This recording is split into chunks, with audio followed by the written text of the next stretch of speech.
ways of exploring and connecting with place. I mean, conventionally, it could be really simple, like just going for a walk and noticing nice things, you know, and being in the landscape, as Jake and I are definitely in the landscape.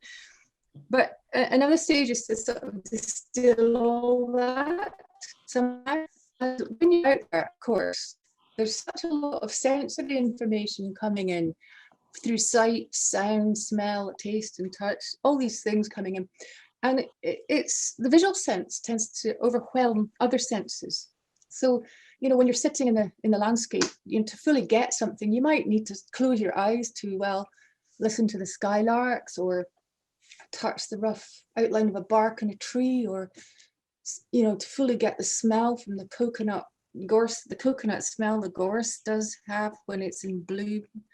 But there's lots of ways of connecting with place, and it's always very personal and depends on one's own inspirations, experiences, memories, and previous connections.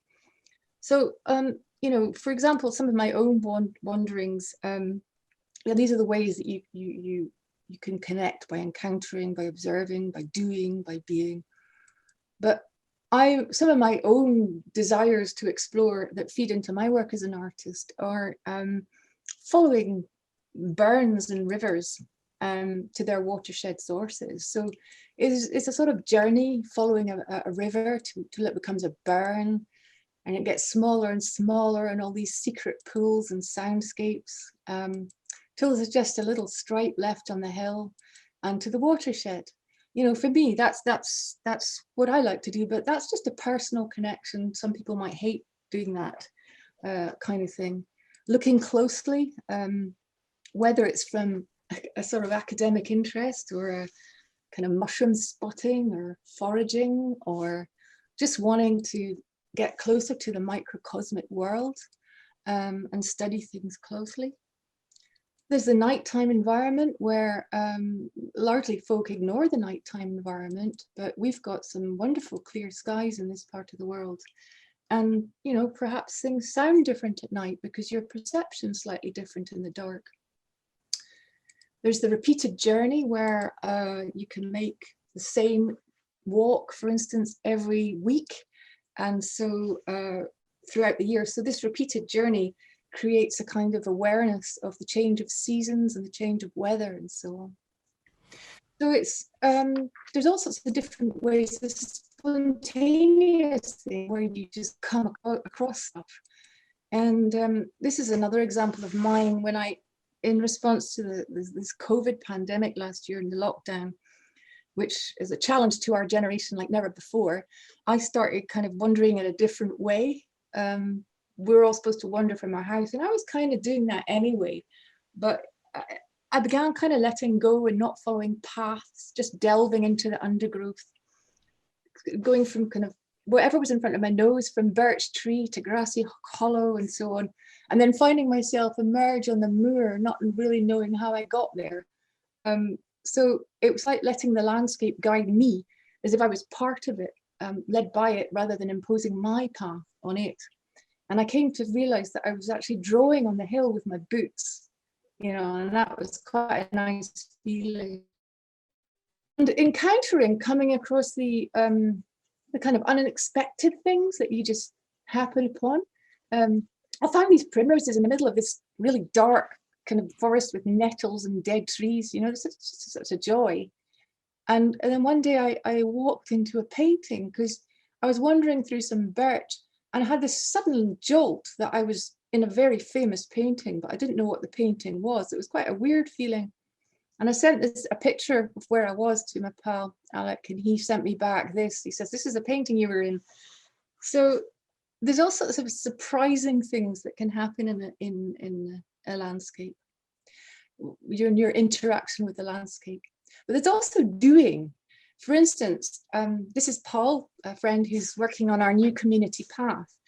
And you create a sense of ownership and belonging to the land when you're doing things in the landscape. Also, Chris, my husband, he goes into the forest and starts pruning trees and clearing stuff and making nice paths for people. But he came across an owl, and he buried a dead owl, and he comes back. He doesn't have many words, Chris. He comes back in the door and he said, "I buried a dead owl." You know, so there's things that happen to people in all these different ways. So we're hoping to generate this wide range of connections for you guys to respond to. So it can be writing, drawing, painting, videos, the usual kind of things. But also you can do things which, you know, well, I make drawings with maps of my routes and water. I also name things, because our ancestors, before maps, they had to find their way around the landscape, and they didn't have anything to guide them. So they had to have a really good visual memory of the land. So when I'm making paths, I tend to use landmarks. And when you name a landmark, it becomes yours. So I go from my double birch to my twin larch to walk this route over and over again. And Rosie's pool, that was where my friend Puppy nearly drowned and had to dive into the river to save her. And so, you know, when you start to name things, that's a connection too. So anyway, this is just reminding you of the process. I'm now going to hand over to Pete, and he's going to talk about this part. And there'll be time for questions and discussion. Project. It's fantastic to be. I know Jenny, I know Paul, I know Shona, but others are names that I've heard of but not met. So it's really great to be part of this. We've done a little bit of a map just to show you this evening the kinds of things that people might actually send to you, and we've got these entries here. So you see this is round about Glenkindie, for obvious reasons, because Gill did all of these.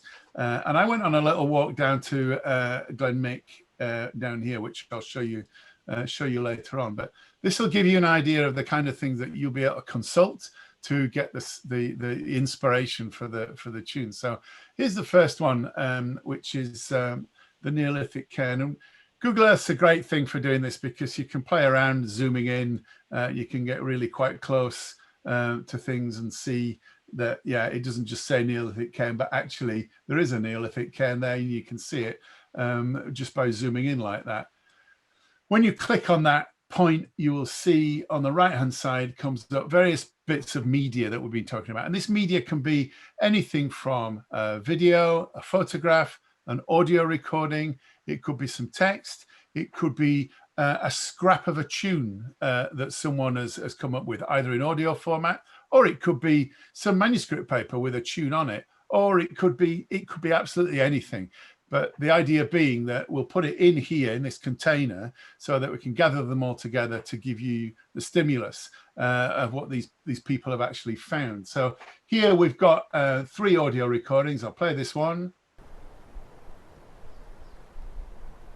which is very, very quiet, because actually there was not a lot going on when Gill recorded there at that Neolithic cairn. But you've got an image of it underneath here, and that's fairly small. But what you can do is, if you right click on that, you can then open that image in a new tab, and then in your browser, you can then go to it and you can see it in much larger, much bigger detail. So you can then get the detail that you want from that. You can also do the same thing with the audio by clicking on these 3 dots here. So you could download that audio to your computer and listen to it, so you didn't have to be online all the time. So that's one idea. Here's another one, which is text-based, which is Chris, who went out, and he didn't just bury a dead owl that he saw, but he saw a scrap of Union Jack in flood debris, pruning trees and clearing flood clearing flood debris. These are actions that Chris does. That's his response to the land, if you like. Rather than taking a photograph, he just put some text up there, which you know, we may get something like that. I like that because that makes it a little bit more open. You can make a wonderful story out of I Buried a Dead Owl. We decided on Monday night you can make an entire album out of I Buried a Dead Owl, actually, and you could call the tour I Buried the Dead Owl Tour. But, and you know, there's all kinds of stuff that you can get from that. There's a poem underneath here as well, and 3 more bits of audio. So this is one participant's possible gathering of potential stuff that then becomes the inspiration for you. Here's the Gustav Klimt birch trees that Gill mentioned. So we've got the two images here. I walked into a painting. That could be just a straightforward stimulus like that. Doesn't say a huge amount, but it's a teaser in a way, if you like. That one is COVIDly walking again. Just show you this, because not only can you put the map in there, but we can also get hyperlinks. So some people might actually think it's worth linking through to something else that's on the internet that might help with the stimulus that can go in there. And then I did this this walk to Glenmick, and this is the area that I walked in, and I did various things, took photographs, made some recordings, took some video, and I just gathered them all here. It was just on a walk that I did down to the loch head here and back again. And again, just to give you the idea, I put some bits of text in here. I looked at this. It's up by the visitor centre before you get past the Spittle. And I immediately thought antlers, because I was in the mood to see some deer that day. In the end, I didn't actually see some deer, but I saw some substitutes, and this was one of them. So I just took that picture. I was entranced by this this bark here, so I put that in and put some words in that begin with C for some reason, just to give you an idea. This I thought looked like a stag. This is the bridge over the river, but if you think there's an eye there, and this could be a nose and a mouth down here, I didn't see any stags, so that was a suitable second for me, if you like. And I found a glove on the floor, a tiny glove. So I wondered about that glove and whether the parent was more anxious having lost the glove than the child. Was it a favorite glove? Did the child just chuck it out the buggy because it didn't like it? All kinds of things. And this one I really like. I'm going to open this one up. This is kind of scarring in the hillside over the loch. If let's see, there we go. And these is obviously the trees. And I made up a picture here because I thought there's a very thin guy here, like one of those Giacometti sculptures. He's got one full leg down here, but his arms are raised up because he's actually trying to frighten this knight from the 12th century who's on a surfboard with a bow and arrow trying to shoot him.